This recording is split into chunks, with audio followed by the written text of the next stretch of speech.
Welcome back, design students. In this video, we're going to create the body for our penguin, and it's going to be very quick and simple. So let's start. Let's zoom out a little bit, and we're going to start with an ellipse. So come up to the shape panel and find ellipse, get in the middle of the page, and hold down Alt to create from the middle. And we're going to create an ellipse that's going to be the penguin's body. And we want them to overlap. Now this ellipse is now in the head layer, so let's create a new layer and double click to rename it and call it body.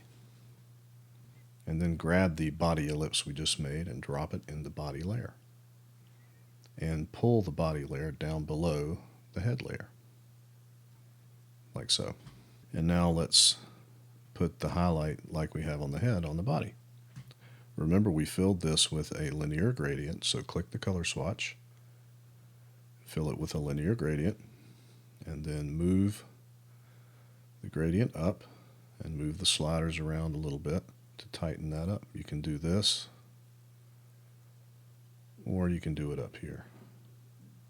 Either way, same difference. Because remember, the light is coming from this direction and we want the highlight on the left side.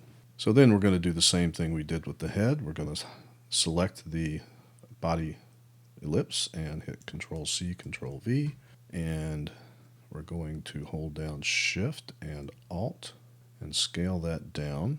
Now we have this overlapping ellipse here on top of the first ellipse, and we're going to fill that with a solid color. Maybe not quite so black, I don't know.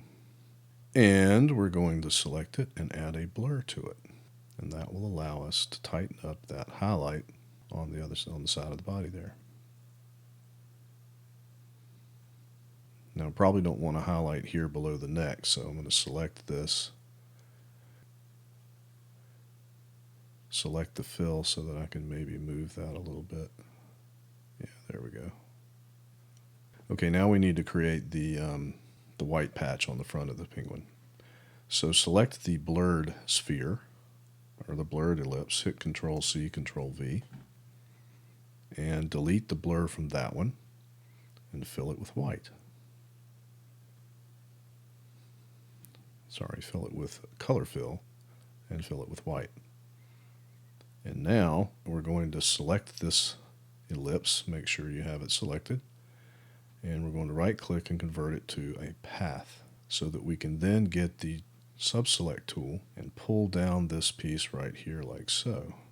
And now we need to pull this up so we have a curve, so we're going to click right here on the path to add a point and click on the other side to add another point, and then select both of them by holding down Shift and pulling them up, so we end up with something that looks like that. And then let's zoom in a little bit and adjust this. Okay, see, these are disconnected. We don't want that. We want them to be connected. So make sure that they are mirrored. Select them and make sure that they're mirrored, connected ones. Both of them. And then we're going to want to adjust them so that they are symmetrical. This one should be mirrored as well. And we're going to pull that out like that.